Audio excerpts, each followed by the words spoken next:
Assalamualaikum warahmatullahi wabarakatuh.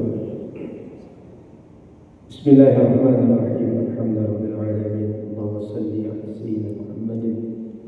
Qala subhanaka la ilma lana illa ma 'allamtana innaka antal alimul hakim.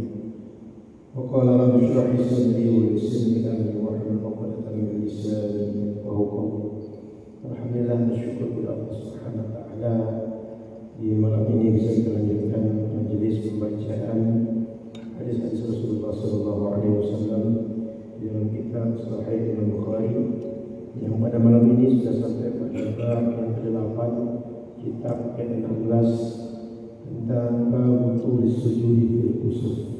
Bab yang menjelaskan bahwa sujud dalam sholat kusuf itu dilaksanakan agak panjang, agak lama dibanding sholat-sholat sunnah biasanya. Mudah-mudahan di akhirat kita dapat dikumpulkan dengan Muhammad sallallahu alaihi wasallam. Amin ya rabbal alamin. Para ahibah yang dirahmati Allah Subhanahu wa taala, kita buka bab 8 kitab 16, bab tulis sujud fil kusuf. Bab yang menjelaskan bahwa salat gerhana itu rukuk dan sujudnya dipanjangkan lebih lama, tasbihnya lebih panjang dibanding salat biasa. Kenapa Imam Bukhari membuat bab ini? Karena ada yang mengingkari sujud dan rukuk ketika salat gerhana tidak perlu dipanjangkan, seperti yang dilakukan oleh sebagian ulama Malikiyah yang kata mereka tidak perlu rukuk dan sujudnya dipanjang. Maka Imam Bukhari untuk membantah itu dan menyatakan bahwa hadis Rasulullah menjelaskan justru dilaksanakan oleh Rasul pelaksanaan salat gerhana itu rukuk dan sujudnya lebih panjang.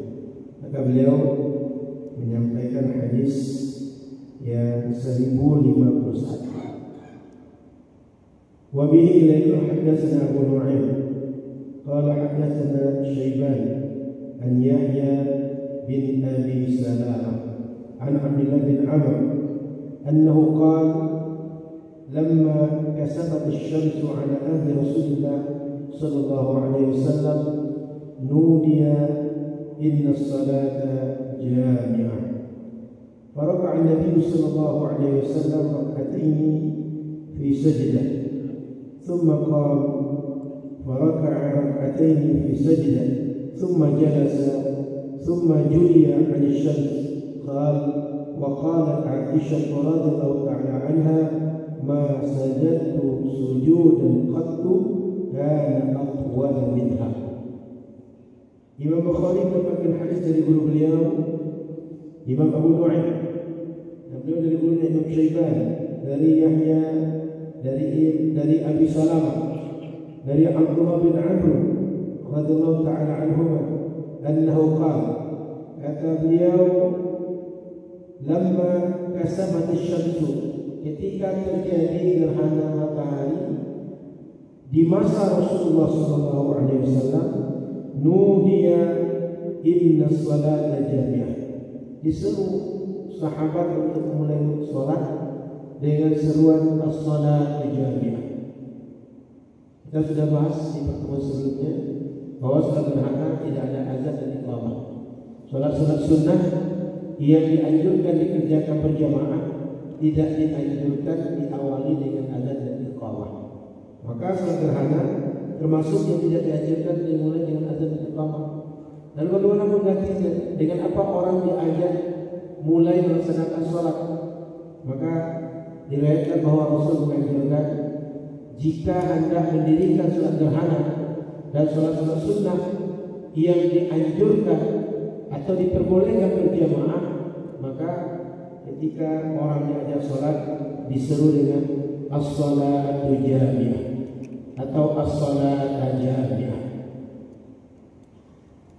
Lalu dalam hadis disebutkan faraqa'an Nabi, ketika salat beliau rukuk rak'ataini fi sajdah, beliau rukuk 2 kali rukuk dalam satu rakaat, dalam satu sujud, dalam satu sujud dalam satu rakaat.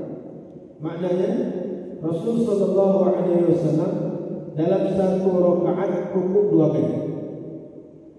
Thumma qama faraka'a rak'atayn fi sajdah. Kemudian di rakaat kedua beliau juga rukuk 2 kali dalam satu rakaat. Thumma jalasa. Setelah selesai rukuk 2 kali, selesai sujud, beliau duduk untuk tasyahud. Thumma juliya 'ala syamsi. Setelah beliau sholat, rukuknya lebih panjang pada sholat biasa, sujud lebih panjang pada matahari mulai nampak, mulai agak terang. Karena ketika gerhana matahari itu tertutup sehingga agak gelap. Ketika di ujung sholat beliau matahari agak terang. Wa qalat Aisyah, kata Abdullah bin Amru, wa qalat Aisyah, kata Aisyah, ma sajadtu sujudan, saya tidak pernah sujud qattu kana atwala minha, saya tidak pernah sujud sama sekali yang sujud itu lebih panjang daripada sujud pada solat gerhana matahari dan gerhana bulan. Maka berdasarkan hadis ini Imam Bukhari seakan menegaskan bahwa solat yang dilaksanakan rukuk dan sujudnya panjang itu dilaksanakan pada solat gerhana. Maka ini menjawab sebagian orang yang mengingkari rukuk dan sujud pada solat gerhana lebih lama dibanding solat-solat sunnah pada umumnya. Di sini disebutkan jelas, ma sajadtu sujudan qattu kana atwala minha. Aku tak pernah sujud sama sekali dalam solat lebih panjang daripada sujud di dalam solat gerhana. Maka Bapak Ibu para jamaah dirahmati Allah Subhanahu wa taala, Rasul sallallahu alaihi wasallam dan para sahabat kalau sujud dalam salat gerhana sujudnya lebih panjang, rukuknya lebih panjang dibanding salat-salat sunnah pada umumnya. Baik. Nanti bisa ditambahkan oleh Ustaz Ahmad. Kita baca hadis yang kedua malam hari ini, bab yang ke-9. Babu salatil kusufi jamaah. Bab penjelasan pelaksanaan salat kusuf dikerjakan secara berjamaah. Wa shalla lahum Ibnu Abbas fi suffati Zamzam wa jama'a Ali ibn Abdullah ibn Abbas wa shalla Ibnu Umar. Di sini disebutkan oleh Imam Bukhari wa shalla lahum Ibnu Abbas, dan salat bersama jamaah bersama masyarakat yang ada di Makkah itu Ibnu Abbas fi suffati Zamzam, di pinggir tempat sumur Zamzam. Kemudian wa jama'a Ali bin Abdullah bin Abbas, dan juga dikumpulkan oleh Ali bin Abdullah bin Abbas orang untuk melaksanakan solat gerhana. Wa shalla Ibnu Umar, dan Ibnu Umar juga melaksanakan solat dengan cara berjamaah. Kita baca hadis 1052. Wa bihi ila qal haddatsana Abdullah bin Maslamah an Malik an Zaid bin Aslam an Atha bin Yasar an Abdullah bin Abbas qal, diriwayatkan dari oleh Imam Bukhari dari gurunya Abdullah bin Maslamah, dari Malik, dari Zaid bin Aslam, dari Atha bin Yasar, dari Abdullah bin Abbas qal, kata Abdullah bin Abbas, in khasafatis syamsu ala ahdi Rasulillah, terjadi gerhana di masa Rasul sallallahu alaihi wasallam. Fasalla Rasulullah sallallahu alaihi wasallam, lalu Rasul melaksanakan salat gerhana. Faqama qiyaman tawila, beliau berdiri dalam salat gerhana itu, berdirinya lama sekali. Nahwan min qiraati suratil Baqarah, Saat berdiri itu nyaris beliau membaca satu surah Al-Baqarah. Thumma raka'a ruku'an tawila. Setelah beliau berdiri panjang, berdiri lama, beliau ruku'. Ruku'nya juga panjang. Thumma rafa'a faqama qiyaman tawila. Kemudian beliau setelah ruku' pertama berdiri lagi. Baca Al-Fatihah, kemudian berdiri agak lama. Wa huwa dunal qiyamil awal. Tapi berdiri pada yang kedua di rakaat pertama ini lebih singkat dibanding berdiri yang pertama. Thumma raka'a ruku'an tawila. Di rakaat yang pertama ruku' kedua, beliau ruku' lama lagi. Wa huwa dunal ruku'il awal. Tapi lebih singkat dibanding ruku' yang pertama. Summa sajad. Setelah selesai dua kali ruku', dua kali berdiri, beliau sujud. Summa qama qiyaman tawila. Beliau berdiri di rakaat yang kedua. Berdiri lama lagi. Wa huwa dunal qiyamil awal. Tapi tidak lebih panjang dibanding berdiri yang di rakaat pertama. Summa raka'a ruku'an tawila. Beliau ruku' lagi. Ruku'nya lama juga. Wa huwa dunal ruku'il awal. Tapi lebih singkat dibanding ruku' pada rakaat pertama. Thumma rafa'a faqama qiyaman tawila.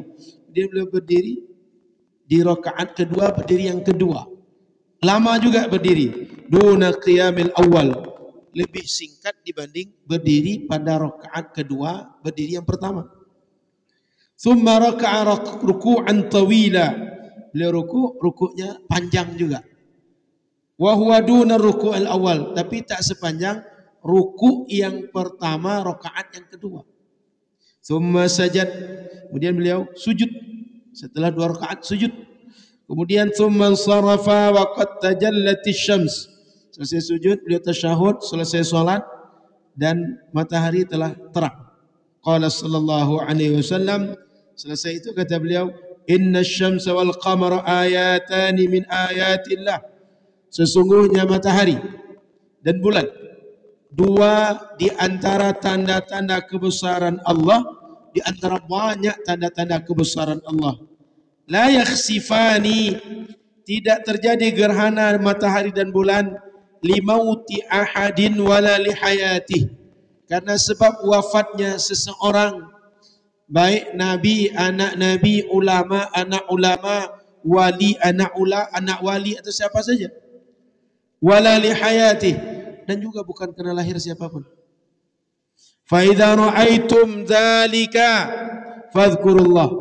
Kalau kalian melihat terjadi gerhana matahari atau bulan, fadhkurullah. Banyak-banyaklah berzikir kepada Allah. Qalu ya Rasulullah. Kata sahabat, wahai Rasul, ra'ainaka tanawalta syai'an fi maqamik. Rasul, ketika engkau berdiri tadi, kami mendapati engkau seakan melakukan sesuatu ketika berdiri engkau tadi, pada posisi kau berdiri itu. Thumma ra'ainaka ka'ata, agak lambat sedikit. Faqala inni ra'aitul jannah fatanawaltu unqudan walau asabtuhu la akaltum minhu ma baqiyatid dunya. Kata Nabi, ketika kalian nampak aku agak diam, agak lama terdiam, agak lambat merespon kalian, saat itu aku menyaksikan dengan mata kepalaku kondisi surga. Sehingga ketika melihat di surga itu terpana. Walau asabtuhu la akaltum minhu ma baqiyatid dunya. Walau asabtuhu, andaikan aku yang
Allah? Kata para sahabat, qal yakfurnal ashir. Enggak, mereka itu kufur kepada keluarga-keluarga mereka. Orang istri, perempuan, kalau dia sudah marah dengan suami dia, itu seakan semua kebaikan tak pernah dibuat oleh suami dia. Dia lupa, sehingga dilampiaskan segala marah, dia bicara dengan sesuka hatinya, dia lampiaskan segala emosi, seakan suaminya tak ada kebaikan. Maka Nabi menyebutkan dia tidak kufur kepada Allah, tapi kufur terhadap suami-suami mereka. Wa yakfurnal ihsan. Mereka lupa kebaikan-kebaikan suami mereka. Lau ahsanta ila ihdahunna ad-dahra kullah, thumma ra'at minka syai'an, qalat ma ra'aitu minka khairan qattu. Andaikan kamu berbuat baik kepada salah seorang di antara perempuan itu sepanjang hayatmu, lalu sekali dia mendapati ada kesalahanmu, ada kekuranganmu, ada celamu, tak bisa dia terima. Dia akan berkomentar, ma ra'aitu minka khairan qattu.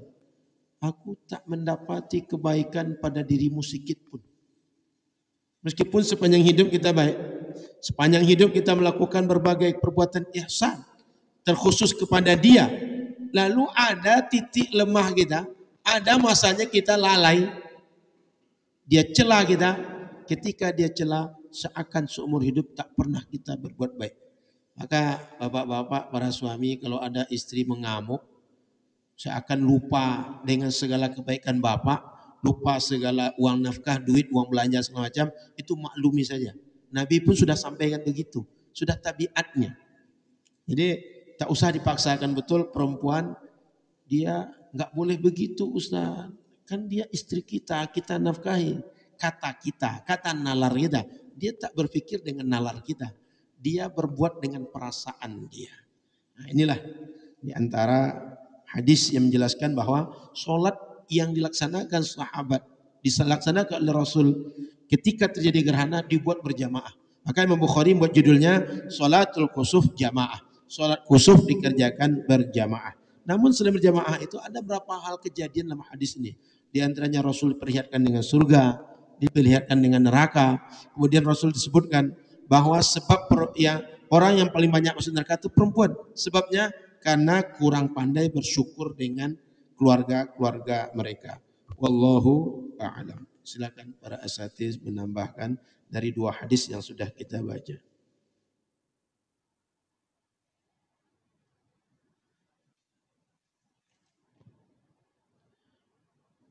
Assalamualaikum warahmatullahi wabarakatuh. Alhamdulillah, wassalatu wassalamu ala rasulillah wa ala alihi wa ashabihi wa man tabi'ahu hudah amma ba'd. Para asatidz, para ahibah yang dimuliakan oleh Allah subhanahu wa ta'ala, sudah dua bab yang dibacakan oleh Ustaz Al-Nof. Yang pertama, babu tulis sujud fil kusuf. Bab tentang lamanya sujud pada sholat gerhana. Di pertemuan-pertemuan sebelumnya, kita sama-sama membaca tentang bagaimana sholat gerhana itu dilaksanakan. Di antara sholat gerhana yang dilaksanakan ada yang paling paripurna, ada yang kemudian paling sederhana. Meskipun paling sederhana itu mirip dengan sholat subuh. Yang paling paripurna sudah dijelaskan di pertemuan sebelumnya. Dan ternyata di dalam sholat gerhana sujud juga dilakukan dalam waktu yang cukup lama. Dan ini diantara bab yang ditulis oleh Imam Bukhari menunjukkan bahwa hadis yang kemudian dicantumkan di dalam bab ini tentang sujud gerhana, sujud sholat gerhananya Rasulullah SAW cukup lama. Sehingga Sayyidah Aisyah menceritakan, ma sajadtu sujudan qattu kana atwalu minha. Kata Sayyidah Aisyah, sujud yang paling panjang yang pernah beliau lakukan di antara sekian banyak sujud adalah sujud ketika melaksanakan sholat gerhana. Lalu kemudian hadis yang berikutnya atau kemudian bab yang berikutnya, babu sholatil kusufi jama'atan, bab sholat gerhana dilaksanakan secara berjamaah. Dalam hadis yang menjelaskan tentang sholat gerhana yang dilaksanakan secara berjamaah, Rasulullah Shallallahu Alaihi Wasallam Allah perlihatkan kepada beliau surga. Dan ketika Rasulullah Shallallahu Alaihi Wasallam diperlihatkan oleh Allah Subhanahu Wa Taala surga, maknanya Allah bukakan hijab dari Rasul Shallallahu Alaihi Wasallam sehingga Rasulullah Shallallahu Alaihi Wasallam melihat langsung tentang surga. Jadi kalau sudah Allah Subhanahu Wa Taala bukakan hijab, tentu kemudian bisa melihat sesuatu yang secara umum kita tidak bisa melihat. Bahkan sering kita mendengarkan, kalaulah seandainya kalian bisa melihat apa yang aku lihat, la bakaitum katsira wal yadhaku qalila. Pasti kalian lebih banyak menangis dibanding kalian banyak tertawa. Kalau seandainya kita bisa melihat sebagaimana yang Rasulullah Shallallahu Alaihi Wasallam lihat, kalau seandainya kita bisa mendengar sebagaimana yang Rasulullah Shallallahu Alaihi Wasallam dengar. Ketika Allah membukakan hijab pendengaran Rasul Shallallahu Alaihi Wasallam, Rasulullah mendengarkan azab kubur. Ketika Allah Subhanahu Wa Taala bukakan hijab pandangan Rasul Shallallahu Alaihi Wasallam, Rasulullah Shallallahu Alaihi Wasallam perlihatkan kepada Rasul Shallallahu Alaihi Wasallam tentang neraka. Lalu ketika Rasulullah Shallallahu Alaihi Wasallam menceritakan tentang Allah bukakan hijab kepada beliau terkait dengan neraka, di antara faedah dari hadis ini adalah anjuran untuk bergegas kita melakukan ketaatan kepada Allah Subhanahu wa taala inda ru'yati ma yuhadziru minhu. Ketika kita melihat sesuatu yang sesuatu itu mengkhawatirkan bagi kita. Jadi umpamanya ketika kita melihat angin yang berhembus kencang, itu kita dianjurkan untuk bergegas melakukan ketaatan kepada Allah. Ketika melihat fenomena alam yang berbeda dari biasanya, ketika kita biasanya melihat matahari terang, lalu kemudian matahari itu mendadak menjadi gelap karena gerhana, maka kita dianjurkan untuk bergegas eh, eh, melakukan ketaatan kepada Allah Subhanahu wa taala wastidfa'il bala'i bi dzikrillah taala wa anwa'i taatih. Lalu kemudian bagaimana kita menghindar dari malapetaka itu dengan banyak-banyak berzikir kepada Allah Subhanahu wa taala. Memang normalnya orang itu ketika ada sesuatu yang mengkhawatirkan, dia akan lebih cepat ingat dengan Tuhannya. Kalau Allah perlihatkan sesuatu yang mengkhawatir baginya, tapi dia tidak bergerak untuk mengingat kepada Tuhannya, berarti sudah mulai keras hatinya. Contoh sederhana begini, ketika kita berada di tengah laut, lalu kemudian tak nampak di mana pinggirnya, lalu kemudian datang ombak besar. Kira-kira apa yang ada pada diri kita? Yang ada pada diri kita tentu kita ingat Allah Subhanahu wa taala, membaca zikir dan lain sebagainya. Kenapa? Karena ketika Allah perlihatkan sesuatu yang mengkhawatirkan, itu menganjurkan kepada kita untuk bergegas kepada Allah, berharap agar bala ini Allah Subhanahu wa taala jauhkan dengan banyak berzikir kepada Allah Subhanahu wa taala. Ini pengalaman secara pribadi tahun 2010 dari Batam menuju ke Selat Panjang. Saat kapal sudah berjalan kurang lebih 1 jam, lalu kemudian ombak itu 4 meter lebih. Dan ketika akan berbalik arah lagi ke Batam, karena tak mungkin meneruskan perjalanan, tentu nahkoda mencari cara bagaimana agar kapal ini tidak eh, oleng. Tentu menyesuaikan betul dengan ombak itu kapan bisa berbalik. Di kapal itu tidak ada tuh orang yang tidak menyebut nama Tuhannya. Yang Islam, ya Allah, astagfirullah, semuanya. Yang non-Muslim juga menyebut nama Tuhan mereka masing-masing. Ternyata begitu. Jadi ketika Allah Subhanahu wa taala menampakkan sesuatu yang luar dari kebiasaan, itu berarti memberikan pelajaran kepada kita agar kemudian kita mohon perlindungan kepada Allah terhindar dari bala. Satu di antaranya ketika terjadi gerhana, dengan apa? Dengan cara berzikir kepada Allah Subhanahu wa taala. Dan kemudian Allah Subhanahu wa taala juga perlihatkan mukjizat Nabi Muhammad sallallahu alaihi wasallam sebagai nasihat kepada umatnya dan kemudian menjadi pelajaran bagi umatnya yang bermanfaat baginya. Di antara mukjizat Rasul, ketika Allah bukakan hijab, Rasulullah bisa melihat neraka, faizan aktsaru ahlihan nisa, dan kemudian banyak sekali yang menghuni neraka itu adalah perempuan. Makanya Rasulullah Shallallahu Alaihi Wasallam termasuk di dalam sholat gerhana ini dianjurkan untuk kemudian memperbanyak sedekah dan juga dikhususkan kepada perempuan itu sedekah. Rasulullah Shallallahu Alaihi Wasallam dalam sholat id kalau tidak salah dengan Sayyidina Abu Hurairah radhiyallahu anhu. Rasulullah itu mendatangi saf perempuan, lalu kemudian Bilal itu menjadikan jubah beliau untuk kemudian menampung sedekah-sedekah yang dilakukan oleh perempuan. Dan menariknya, sedekah-sedekah yang diberikan oleh perempuan itu adalah perhiasan mereka. Ada yang mencopot kalungnya, ada yang mencopot antiknya, ada yang mencopot gelangnya, ada yang kemudian mencopot cincinnya. Itu sedekah. Maka ditengok biasanya ya, tapi tidak tahu di tempat-tempat yang lain. Sering terjadi di beberapa tempat itu biasanya kalau kota infak yang berjalan di depan perempuan dengan laki-laki, coba itu mana yang lebih banyak biasanya. Lebih sering banyak, yang lebih banyak itu perempuan. Yang lebih banyak itu perempuan.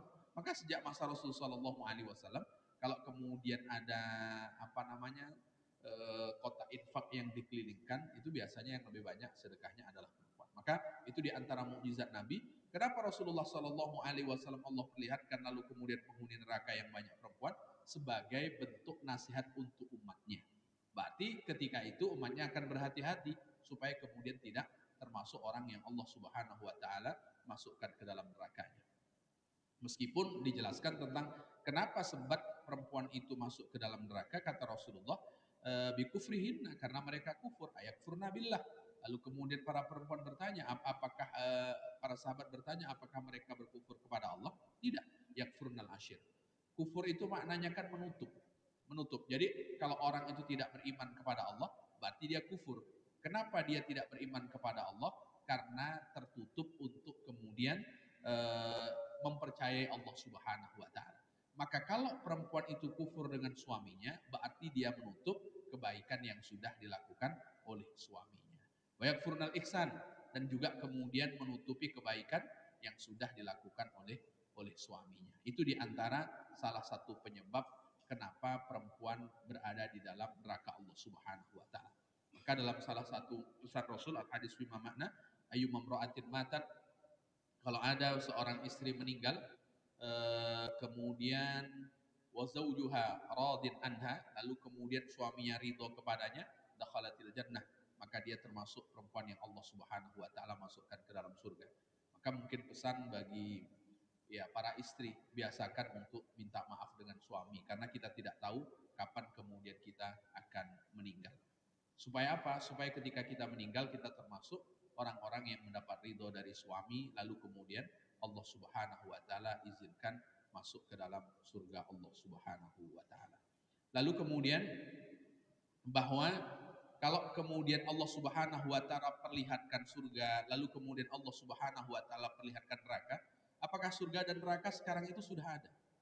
Kan itu. Jadi dalam keyakinan ahli sunnah wal jamaah bahwa annal jannata wan nar makhluqatani mawjudatani al yauma, bahwa surga dan neraka itu sudah Allah ciptakan dan sekarang juga sudah ada.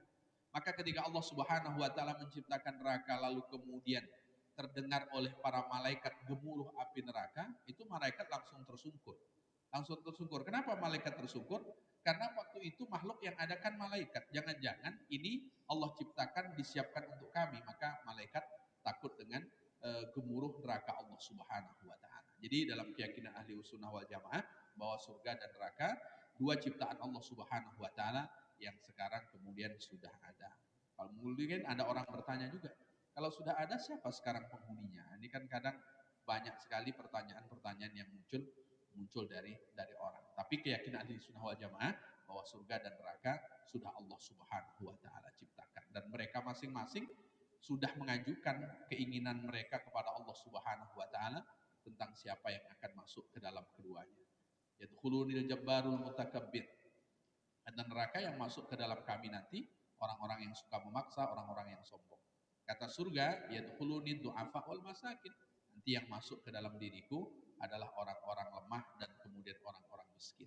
Meskipun dijelaskan oleh Imam Qurtubi bahwa yang dimaksud du'afa itu bukan orang yang lemah secara fisik, dia sudah tak kuat berjalan, menggunakan tongkat atau lemah secara finansial. Tapi yang dimaksud du'afa atau dhaif, kata mufradnya itu alladzi yabru'ul quwwah an nafsi. Orang yang mampu melepaskan dirinya, mengaku bahwa dirinya hebat, dirinya kuat. Sehingga dia mengatakan kalimat la haula wala quwata illa billah paling tidak dalam satu hari sampai 20 sampai 50 kali. Itu penjelasan Imam Qurtubi. Lalu kemudian siapa orang miskin penghuni surga? Orang miskin penghuni surga itu yang dimaksud bukan, mohon maaf, satu di antara 8 asnaf penerima zakat. Bahkan Rasulullah kan di dalam doanya, Allahumma ahyini miskina wa amitni miskina wahsyurni ma'azumratil masakin. Ya Allah, hidupkan aku dalam keadaan miskin, wafatkan aku dalam keadaan miskin, kumpulkan aku juga nanti dengan orang-orang yang miskin. Maka Imam Qurtubi ketika menjelaskan ini, kata beliau yang dimaksud miskin itu adalah al-mutawadi'un, orang-orang yang rendah hati. Nah, itulah keinginan surga dan neraka yang Allah Subhanahu wa taala ciptakan, yang Rasulullah diperlihatkan neraka ketika Rasulullah Shallallahu Alaihi Wasallam sholat gerhana. Wallahu a'lam.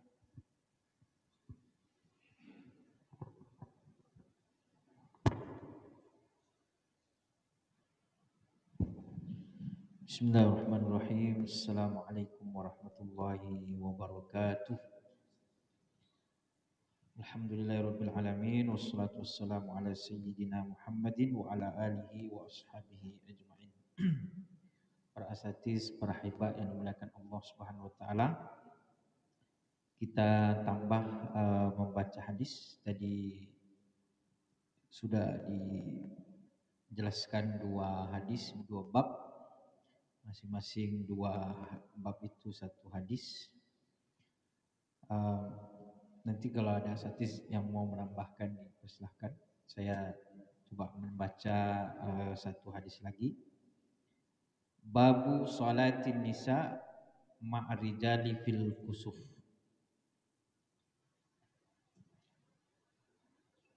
Bab sholatnya perempuan bersama dengan laki-laki di dalam sholat kusuf atau pada pelaksanaan sholat kusuf.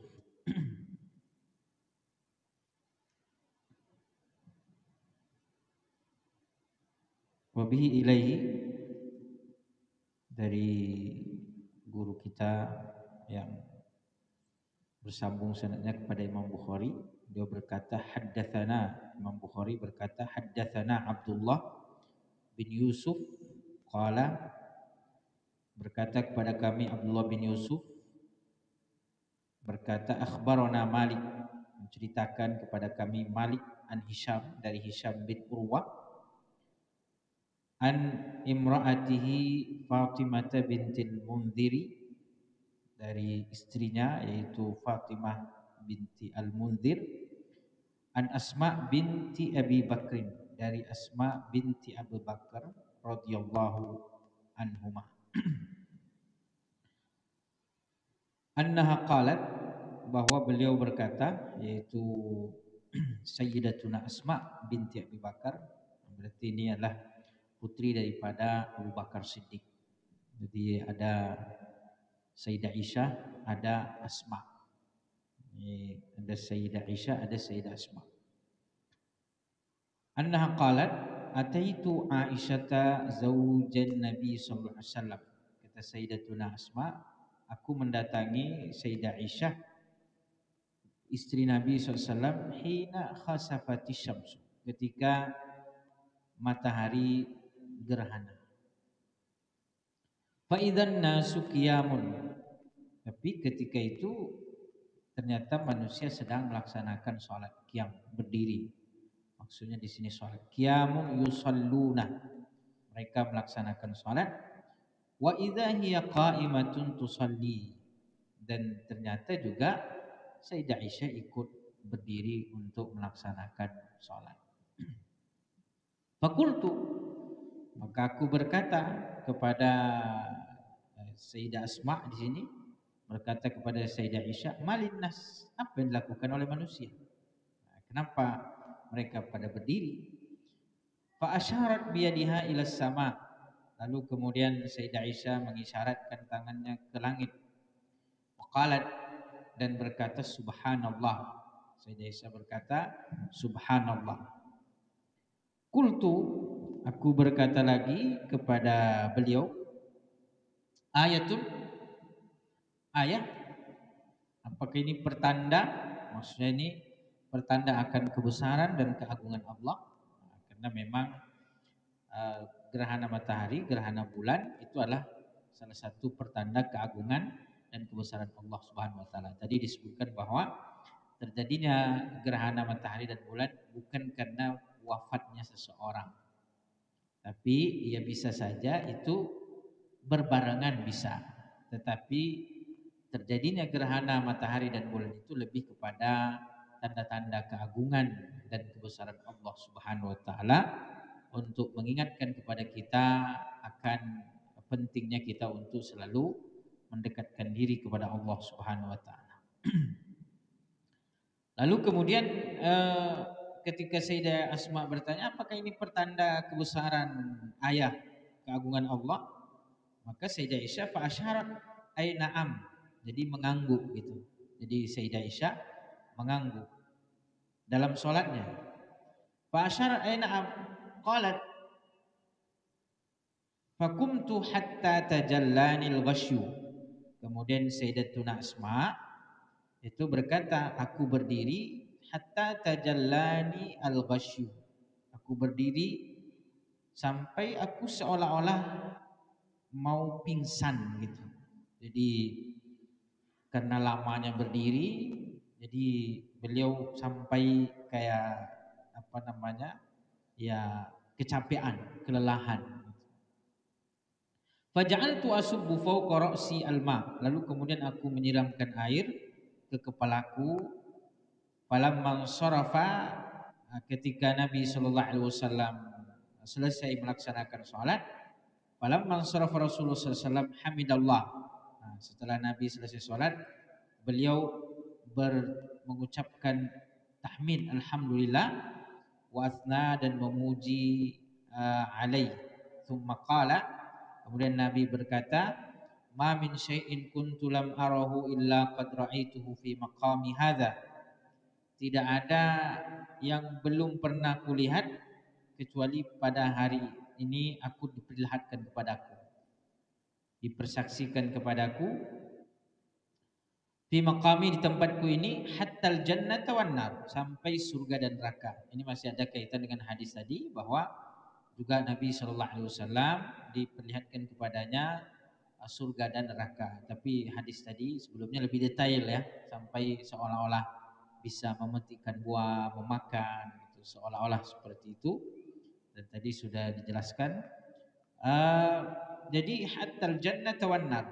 Walaqad uhiya ilayya annakum. Lalu kemudian juga diwahyukan kepadaku annakum tuftanuna fil quburi, bahwa kalian akan mendapatkan fitnah, ujian di dalam kubur. Nah, maksudnya di sini bahwa alam kubur itu ada. Alam barzah itu merupakan sebuah kehidupan yang tersendiri, yang mana di situ bisa jadi ada fitnahnya, ada ujiannya, ada azabnya, ada iqabnya. Tapi selain daripada itu ada juga kenikmatannya. Maka yang kita berharap itu adalah dapat nikmatnya.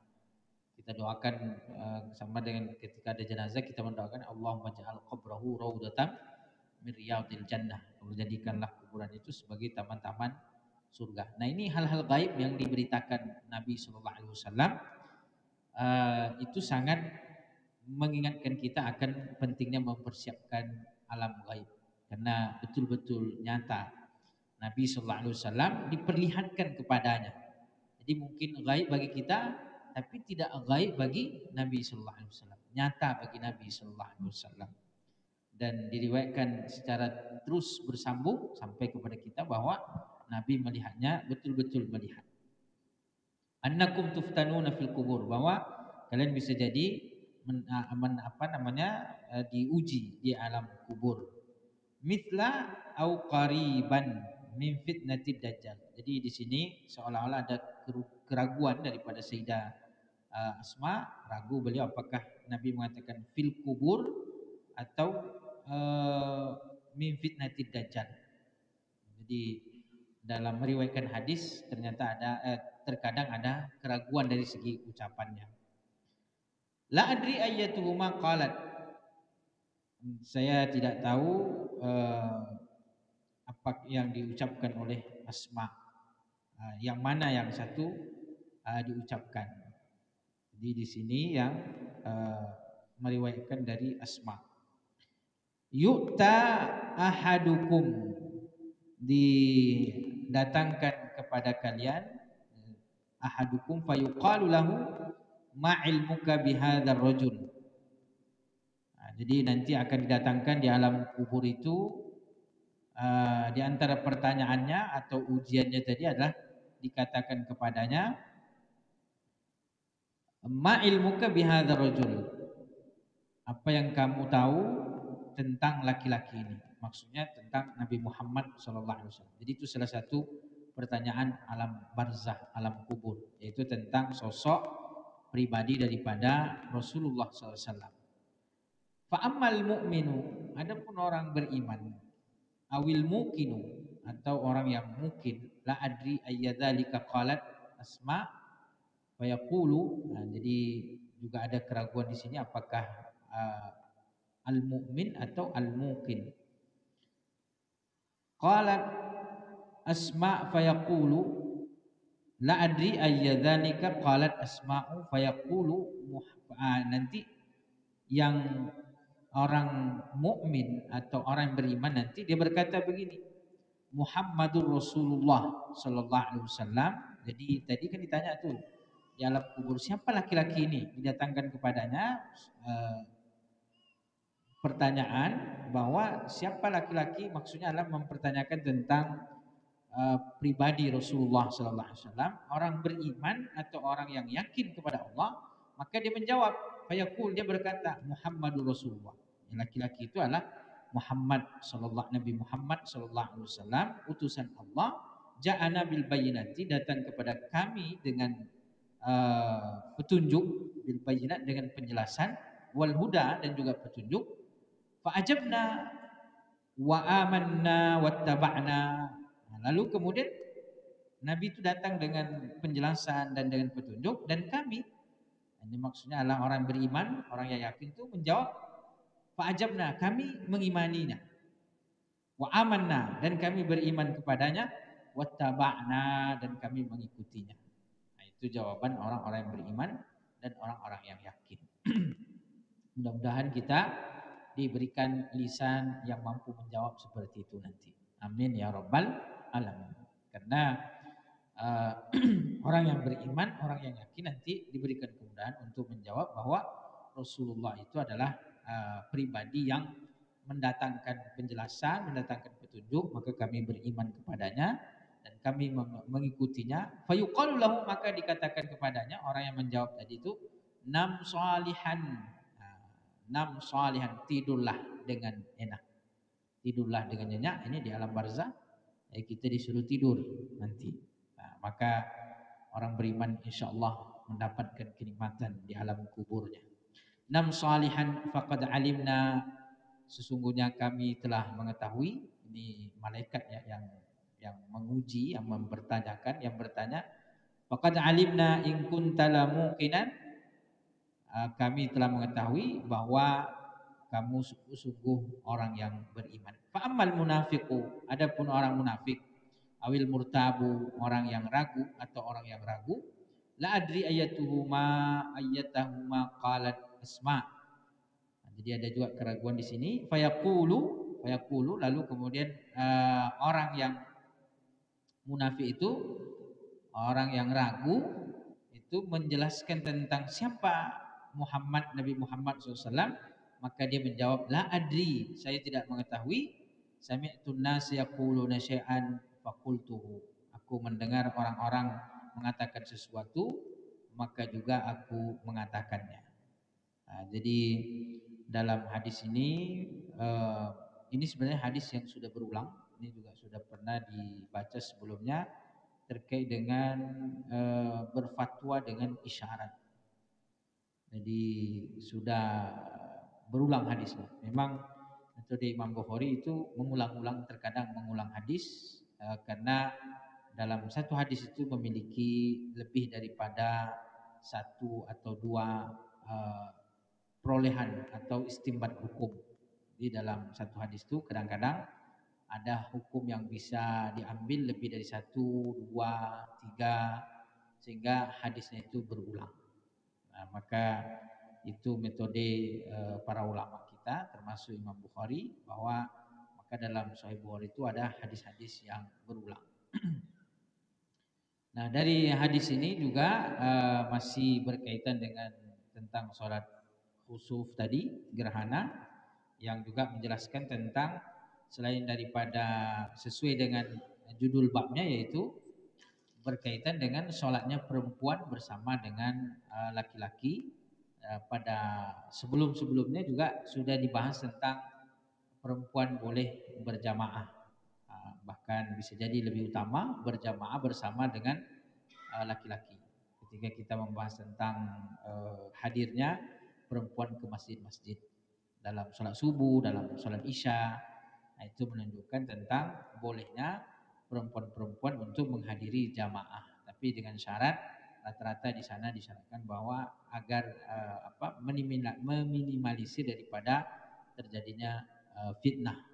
Nah, termasuk di sini juga menjelaskan diantaranya adalah bolehnya perempuan menghadiri jamaah-jamaah laki-laki dengan syarat bahwa di situ terhindar atau tidak terjadi fitnah. Nah, di sini juga disebutkan bahwa tentang masih berkaitan dengan panjangnya sholat khusuf tadi, sehingga Sayyidah Asma yang mengikuti sholat tadi seolah-olah kecapean, kelelahan sampai mau pingsan. Nah, kemudian juga tentang kabar-kabar gaib yang disampaikan kepada Nabi SAW, memang itu adalah disebut dengan al-ghaibiyat, perkara yang gaib, tapi bagi Nabi SAW telah ditunjukkan kepadanya. Jadi bisa jadi gaib bagi kita, tapi tidak gaib bagi Nabi SAW, nyata bagi Nabi SAW. Itu diantara yang disampaikan dalam hadis ini. Kemudian juga dalam hadis ini menunjukkan tentang bahwa iman kita di dunia ini, keyakinan kita, qalbun, yang hati yang betul-betul yakin kepada Rasulullah SAW, itu mengantarkan kita untuk terhindar daripada fitnah alam kubur, memudahkan kita untuk menjawab daripada pertanyaan alam barzah. Nah, maka yang perlu kita kuatkan adalah keyakinan kita, hati kita betul-betul yakin kepada Rasulullah Sallallahu Alaihi Wasallam. Karena dengan hati yang betul-betul tulus itu beriman kepada Allah, maka itulah nanti akan dibuktikan nanti di alam barzah bahwa lisan kita dimudahkan oleh Allah Subhanahu Wa Taala untuk menjawab apa-apa yang dipertanyakan oleh malaikat di alam barzah. Dan mudah-mudahan kita semua dimudahkan oleh Allah. Sebenarnya pertanyaan-pertanyaan itu sudah dibocorkan gitu. Jadi bisa kita buat contekan gitu. Cuman persoalannya kan kalau iman itu tidak sampai ke hati, nanti tidak bisa juga jawab gitu.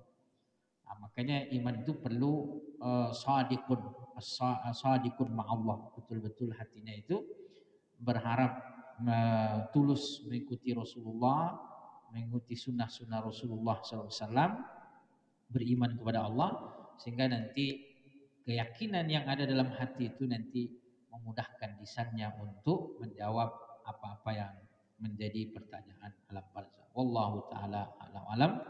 Terima kasih. Assalamualaikum warahmatullahi wabarakatuh.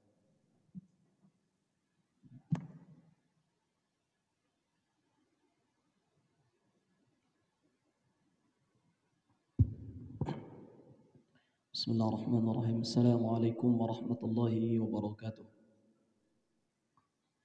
Alhamdulillah, Allahumma salli ala sayyidina Muhammadin wa alihi washabbihi ajma'in. Para guru kita yang kami muliakan, hadirin yang dirahmati oleh Allah Ta'ala. Di antara faedah daripada bab solat gerhana berjamaah yang disebutkan oleh Al-Imam Ibnu Hajar dalam Fathul Bari adalah, kata beliau, wa jawazul amali fi sholati idza lam yakthur. Bolehnya melakukan pergerakan dalam solat dengan syarat tidak banyak. Karena dalam hadis ini, saya tadi dari segi raqa'iq, penjelasan syarahnya dijelaskan oleh para guru kita, saya memandang penjelasan dari bab fikih lagi. Jadi dalam hadis ini, jamaah sekalian, Rasulullah SAW ya ditanya oleh para sahabat, Rasulullah, ini kami lihat engkau maju mundur, ya kan? Kakak engkau mundur. Sebelum itu tanawalta, seolah engkau maju. Dalam riwayat lain juga hampir sama. Sampai dalam riwayat lain dikatakan Rasulullah SAW ketika mundur, para sahabat juga mundur sampai hampir bertabrakan. Kemudian Rasulullah maju lagi, dan hadis ini ceritanya sama. Yakni cerita Rasulullah SAW ketika nampak surga belum maju ke depan. Kemudian ketika diperlihatkan neraka maka belum mundur ke belakang. Jadi dalam banyak hadis Nabi itu sering dilihatkan bentuk surga, ya, bentuk neraka. Sampai-sampai Rasulullah SAW mengatakan, aku seolah-olah bisa hampir memetik buahnya. Kalau seandainya bisa aku ambil, aku berikan kepada kalian. Dan kalau seandainya kalian makan buah-buahan setangkai dari buah-buahan surga, maka dia akan kekal selama ada di dunia.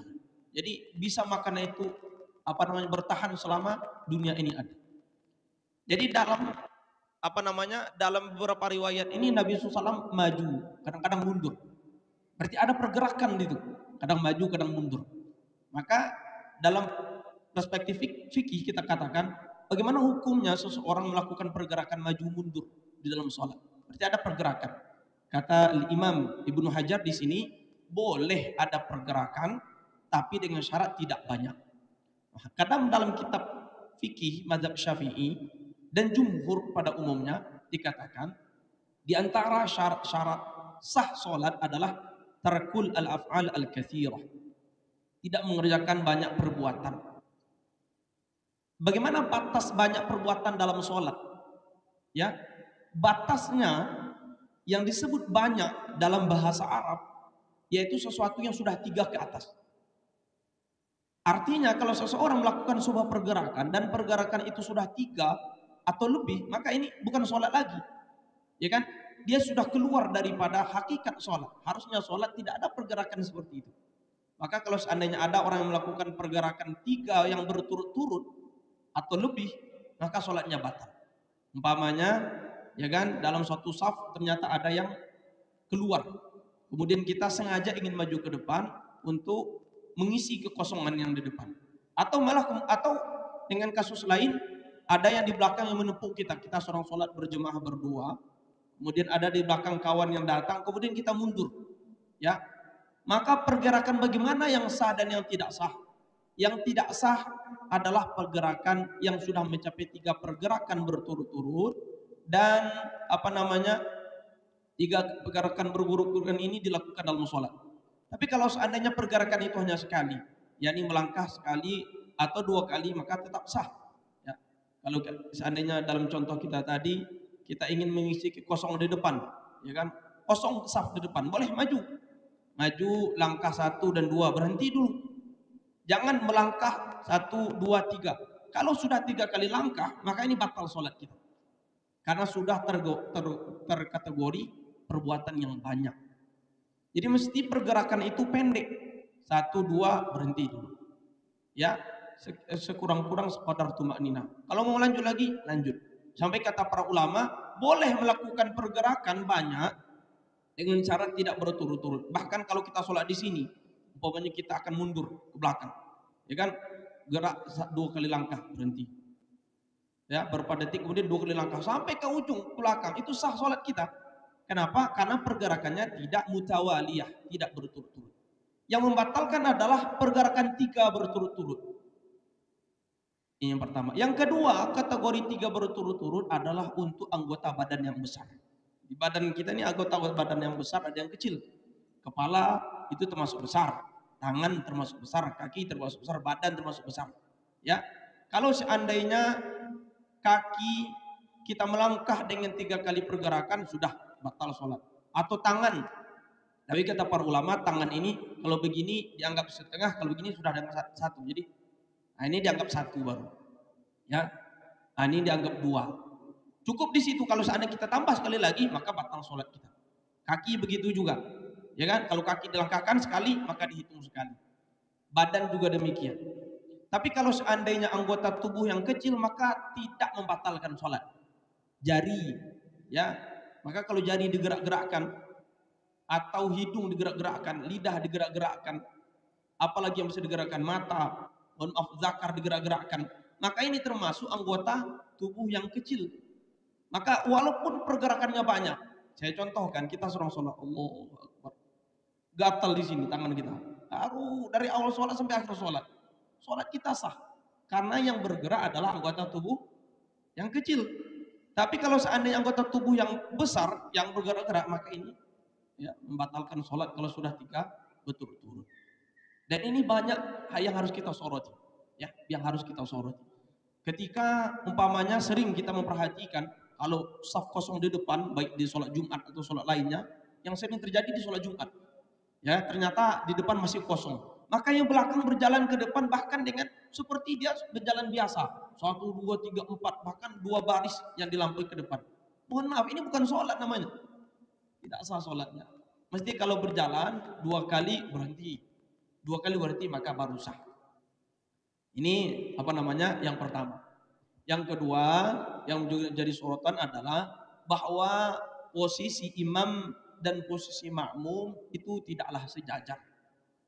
Ya, mungkin banyak di antara jamaah terkhusus umpamanya ikhwah daripada salafi itu kalau berjamaah nggak mau, mereka tidak sejajar, mereka harus sejajar.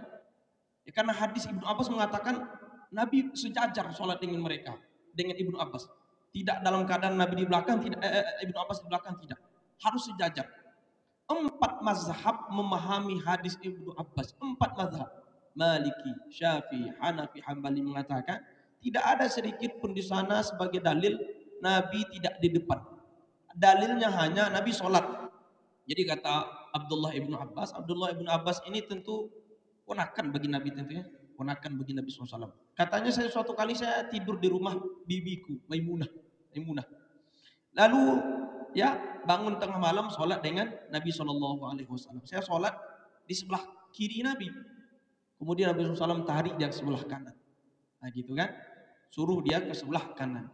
Ini hanya dalil kalau makmum itu sebelah kanan kalau berdua. Ya, kalau seandainya makmum itu lebih daripada 1 orang, maka mereka di belakang. Ini hanya dalil bahwa makmum di belakang, di samping. Nah gitu. Bukan dalil bahwa mesti sejajar. Maka para ulama mengatakan, termasuk Syafi'i, ini mazhab jumhur, 4 mazhab mengatakan, andai makmum tumitnya lebih di depan daripada tumit imam, solatnya tidak sah dan solatnya batal. Maka mesti tumit imam itu lebih jauh daripada tumit si makmum, lebih di depan daripada kiblat daripada tumit si makmum. Nah, seperti itu. Dan dianjurkan kalau seandainya sholat berdua, posisi si makmum lebih ke belakang. Kalau seandainya sejajar dalam mazhab Syafi'i, hukumnya makruh. Makruh yang bisa menghilangkan fadilah jamaah. Makruh mufawwid li fadilatil jamaah. Maka dianjurkan kalau berdua posisi agak mundur sedikit. Ya kan? Dan tidak di belakang tentunya, dianjurkan posisi agak mundur sedikit. Dikhawatirkan kalau sejajar nanti bisa makmum agak ke depan sehingga membatalkan sholat. Itu mungkin yang kemudian tambahan sedikit hadis berikutnya itu tentang perempuan ya juga ikut sholat berjemaah. Jadi bagaimana hukum perempuan dalam fikih ikut sholat berjemaah? Secara dalil banyak hadis-hadis Nabi SAW mengatakan jangan kena larang perempuan untuk sholat. Jangan larang perempuan untuk pergi ke masjid. Banyak sekali. Maka hukum perempuan berjemaah disebutkan dalam kitab mazhab Syafi'i, ya, dirinci oleh mereka. Pertama, kalau seandainya tidak diizinkan oleh suami, tidak diizinkan oleh walinya, haram hukumnya dia untuk berjemaah. Ya, haram dia datang ke masjid. Sekarang Ustaz Abdul Somad enggak apa-apa, enggak perlu izin. Sekarang ada syekh besar datang, enggak perlu izin. Ini izin wali, izin suami lebih penting daripada pengajian. Ya, izin suami dan izin wali lebih penting, wajib mereka minta izin. Kalau tidak minta izin, haram datang ke masjid, haram datang ke pengajian. Kalau seandainya diizinkan ternyata silahkan, maka dilihat kondisi perempuan. Kalau perempuan ini adalah termasuk zatul hay'ah. Zatul hay'ah itu disebutkan dalam fikih, ada kalanya perempuan yang bersolek sehingga menarik perhatian, cantik dia dengan bersolek, atau perempuan itu tidak bersolek tetap cantik. Ada perempuan itu Ustaz, tak bersolek pun tetap cantik. Bari'atul jamal. Yakni cantiknya natural. Cantiknya natural. Baik dia memakai skincare atau tidak tetap cantik. Ini kalau seandainya akan membawa fitnah kehadiran dia, orang gak khusyuk. Atau kehadiran dia membuat orang lebih bersemangat. Bukan karena motivasi sholat jamaah, tapi motivasi, ya kan, Fatimah datang pula ke masjid. Nah, ini dimakruhkan bagi dia kalau diizinkan suami atau walinya, makruh bagi dia untuk datang. Ya kan? Makruh bagi dia untuk datang. Tapi kalau orang biasa saja, ya, artinya tidak akan memberi pengaruh fitnah kepada orang-orang umum akan kedatangan dan kehadiran dia, maka tidak dimakruhkan kehadiran dia untuk berjamaah. Wallahu a'lam.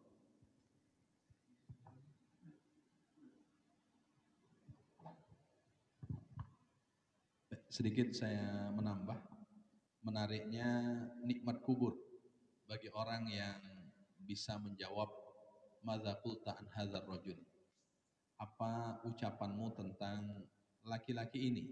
Yang dimaksud adalah Nabi Muhammad sallallahu alaihi wasallam. Kalau dia bisa menjawab, tentu redaksi jawaban ini berbeda-beda dalam satu hadis dan kemudian hadis yang lain. Sehingga kadang ketika orang sudah dimasukkan ke liang lahat lalu kemudian ditalkin, kalau nanti engkau didatangi dua malaikat lalu kemudian ditanya, man nabiyuka, siapa nabimu? Maka jawablah adalah Muhammad nabiku. Dan di antara redaksi yang semirip dengan biasa yang diucapkan dalam kalimat talqin ini, madza qulta an hadzal rajul, atau ma ilmuka bi hadzal rajul, apa pengetahuanmu tentang laki-laki ini. Ini yang dimaksud adalah Nabi kita Muhammad sallallahu alaihi wasallam. Fa ammal mu'min, orang yang beriman itu ketika ditanya tentang siapa laki-laki itu, maka dia kemudian akan menjawab Muhammadur Rasulullah. Jadi ucapan Muhammadur Rasulullah saat kita bisa menjawab di alam barzah, itu yang membuat kita dapat nikmat di alam barzah. Bahkan di dalam riwayat yang lain, kubur yang awalnya ukurannya itu berapa ukuran kubur kita itu? Mungkin yang disiapkan 1 kali 2 lah umpamanya kan, atau ya seukuran badan kita, maka Allah akan lapangkan menjadi sab'ina dzira'an bisab'in. Artinya Allah lapangkan kubur orang yang bisa menjawab siapa laki-laki yang dimaksud adalah Nabi Muhammad. Allah akan lapangkan kuburnya menjadi 70 hasta kali 70 hasta.